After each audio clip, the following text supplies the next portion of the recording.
Good evening. It is Wednesday of week 4, and I wanted to share with you some thoughts about this submission of summarizing an article. Before I do, I just wanted to share with you a few thoughts on where we are and where we're going, and I want to thank you all for all the hard work. I am amazed how early and how thoughtful your submissions have been, and I want to remind you that I am here to help you. If you have any questions about what's coming up or any of the work that you've submitted, as many of you have already done, please contact me by email or send me a text or set up a phone conference and we'll make sure that you have everything you need. But I wanted to talk a little bit about this summary that you have this week, and it is based on this article in the New York Times, which is Saudis expand regional power as others falter. And just remind you that in a summary, you are sharing in your own words the basic elements, not the details, just capturing the main gist, the main point of the article. And there are some hints and some tips on how to do that. And of course, I would say the first hint is the headline itself. The Saudis expand regional power as others falter. That tells us what's it about. And as you go through and read the article, you want to pay attention to just kind of capture the idea of from each paragraph. And typically, a paragraph leads off with a topic sentence, so that may be a clue on how to find what the main ideas are. One moment, I'll share with you this is one way to approach, and this is a good way to approach any critical reading, and that is to print it out and to make some notes. And if you were to go into a deeper dive into this article, you might note places that you didn't understand or that needed some clarification or words that you needed to look up.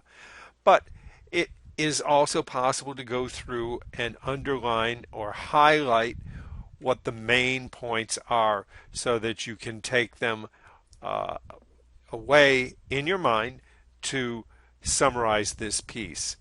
Note that the assignment requires an in-text citation.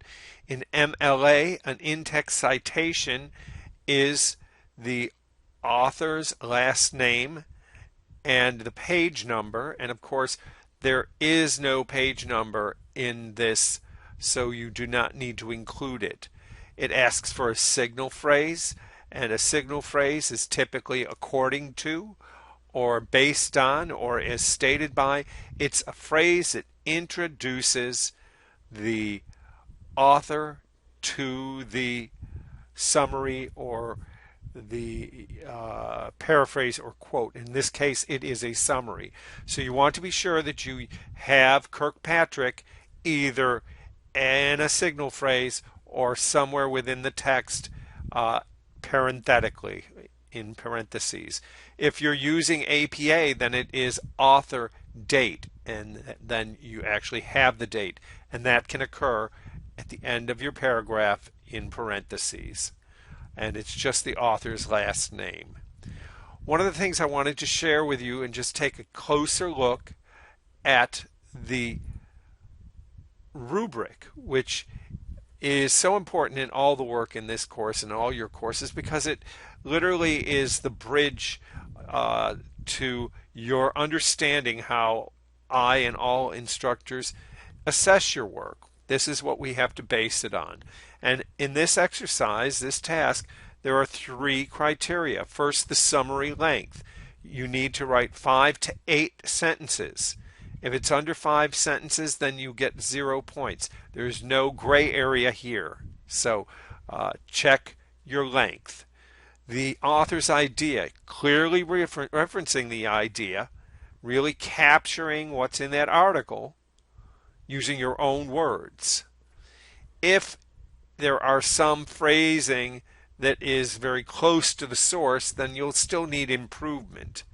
If you do not reference the author's idea, if you don't really grasp and share in a summary the main idea of the article, then that would not earn points.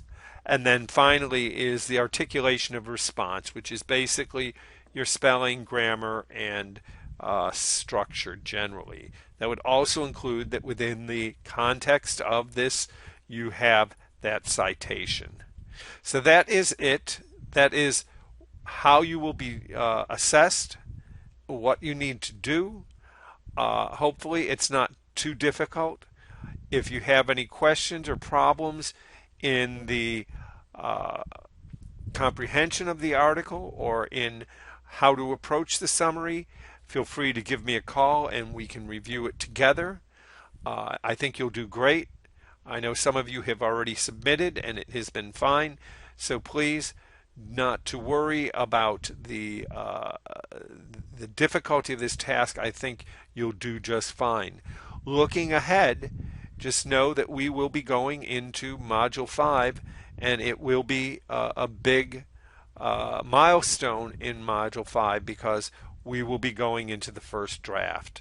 And I'll be talking about that in much more length next week, but I'd just like to touch on it and remind you when you get to the draft, you'll be answering these questions and putting them into these text boxes, downloading it, and that is basically the vehicle to carry you to the draft. You're not turning in what you put in these boxes directly and sending them as your draft. The draft needs to be composed based on what you have gathered. Just a little heads up going forward. I hope you've all had a good week. I'm looking forward to this weekend. This weekend is my birthday. I know I stated it was coming up, but it's actually this week, this Saturday, and I'm taking advantage of it. And I have some events, and some friends and family are doing some things, and I typically like to lay low, but this is a time I really feel I need some lifting up, and I want to be thankful for everything that I have, and that includes this class and the opportunity to help you. So please feel free to give me a holler if you need help, and I look forward to seeing your summaries. Take care.